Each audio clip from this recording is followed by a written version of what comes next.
Hello dear learners, I am Dr. Sheena Thomas from the Department of Education at the Bhopal School of Social Sciences. Today we'll be discussing a very important skill, the skill of probing questioning. This is a widely used skill in the macro plans as well as in the micro teaching. So let's get started.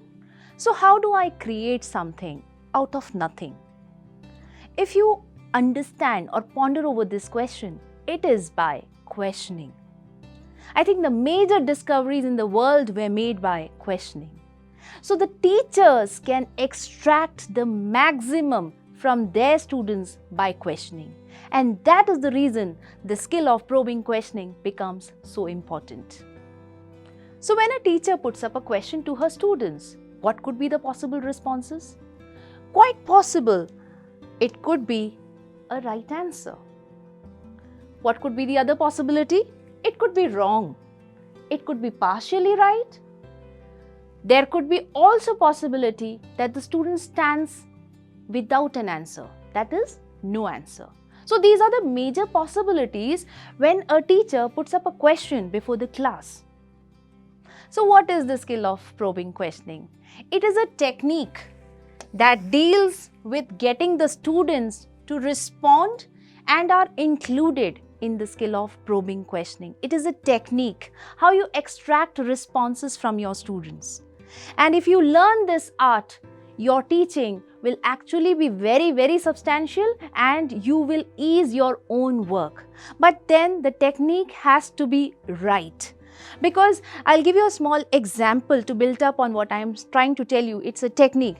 Say, suppose if you have a beautiful painting and you want to place it in a room. Where do you place that beautiful painting? You will find out the right location for it. Of course, you will not place it in a bathroom where nobody will see. You will place it rightly.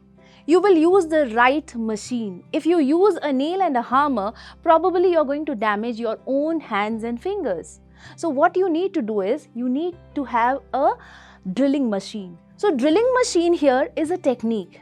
And then you will actually place it in a proper place using the right technique. So probing questioning is a technique which you'll have to use it brilliantly in your class.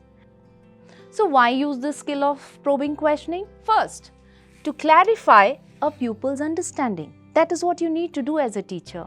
You need to ask question to check his understanding. And this questioning technique will help you understand how much the students have understood. The second point is to lead a pupil from a wrong answer to a right answer. So you are actually not instructing the student but rather facilitating the students. In the process, you are helping them to understand the concepts on their own, rather building the concepts on their own because you are probing them right. Okay. The third point is to involve more and more pupil in the discussion. The passive class will become an active class if you use the skill of probing questioning. More and more students will be involved in the class, which will make the class a very, very active class. And the last is to increase critical awareness among the pupils. To, brainstorm them and to get them from wrong to right and to a point which they never imagined that they will be able to crack this question. This will bring about a lot of collaboration, cooperation, leaving away the competition part. A healthy atmosphere will be developed in class and they would build up their confidence. Let's look at few other pointers in the form of components of probing questioning. So the components of probing questioning are prompting. What does prompt do? So when the students are either giving you a wrong answer or they are giving you a partially wrong answer or they are giving no answer at all, you can break down the concept, break down the question to their understanding level and evoke responses from them. That is prompting. Very, very important component of probing questioning. You have to break down the question. This, when the student answers right, they will build up their confidence. In the process, you can ask them further questions, which is seeking further information. So what next? What happened? Then what happened? So these kind of leads will evoke more responses from them, will elicit more responses from them, and the component is rightly called as seeking further information. The third component is refocusing. Suppose you're teaching a concept, say photosynthesis. So you want more and more students to focus on a particular concept. So you can ask the question in a different form. Then the students, if they come out with a similar answer or a different answer, this you want the students, different students using their multiple intelligence to refocus on a concept, and you can ask them differently. This is called as refocusing. The fourth component is redirecting. Suppose a student is not answering the question at all. What is the solution? In days like this, you can't end up students with punishment or beating them up. So the simple solution in that case is actually moving to another student. Or another position could be, or another area wherein you can use redirecting is, you can ask a similar or a different question to other students, involving more and more students into your classroom teaching. This is called as redirecting. And the last and the very important component is increasing critical awareness. You have to ask them a question which is little tough. This may not involve many students in the responses, but then this will help you classify, okay, there are few good students, advanced learners in your class, and you will come to know what you need to give them in class. This is the meaning of increasing critical awareness. Ask them little, like in the books nowadays, it is called as higher order thinking questions. You can ask them those kind of questions, not pertaining to what type of questions, but how and why, which involves more of justification. So there would be definitely some students who would be able to answer that. You will be able to identify the advanced learners of your class through this very important component of increasing critical awareness. So dear learners, it's actually training of the mind. Training of the mind for what? Training of the mind to ask questions. If you are prepared to ask the right kind of questions, I believe definitely there will be active involvement of the students in putting together the answers, which will make your class a very active one. You will start enjoying the profession, and in the process, you are contributing in the nation building process. This will definitely bring about the love for learning. That is what we all want. We want there should be a joyful class. There should be joyful learning.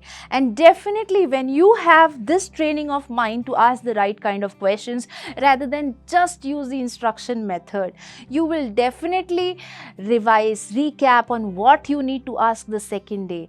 You will have the right questions which will involve many students, and that is called as training of the mind to induce or put up the right kind of questions. So our process is very simple. You just train your minds with what kind of questions, with why kind of questions, and with how kind of questions. If you do that, you are definitely going to be a facilitator. And facilitator is going to be a part of constructivist teachers, which we need in the modern times. Even in the digital teaching and learning, let it not be a muted class. Let it be a very active and participating kind of class when you ask questions of what, why, and how kind. So let's revise the concepts. Basically, the components of probing questioning, as we discussed, it's prompting, a very essential component of the skill of probing questioning, wherein you break down the question to simpler formats, getting down to the level of the students so that they understand and give you the responses we need. Seeking further information, at times when you give them prompts, they will come out with answers of their own. You can ask them further questions. This would probably let you know what is their understanding level. Break down the questions, ask them further questions, involve more and more students, ask the other person. That would be part of refocusing, redirecting, and ask a brainstorming question of why and how nature so that they create their own answers.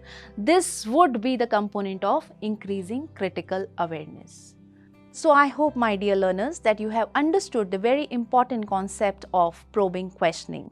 And if you have any doubts regarding this skill or any example do you need, please contact me at the mail ID given below. Thank you so much for that patient listening.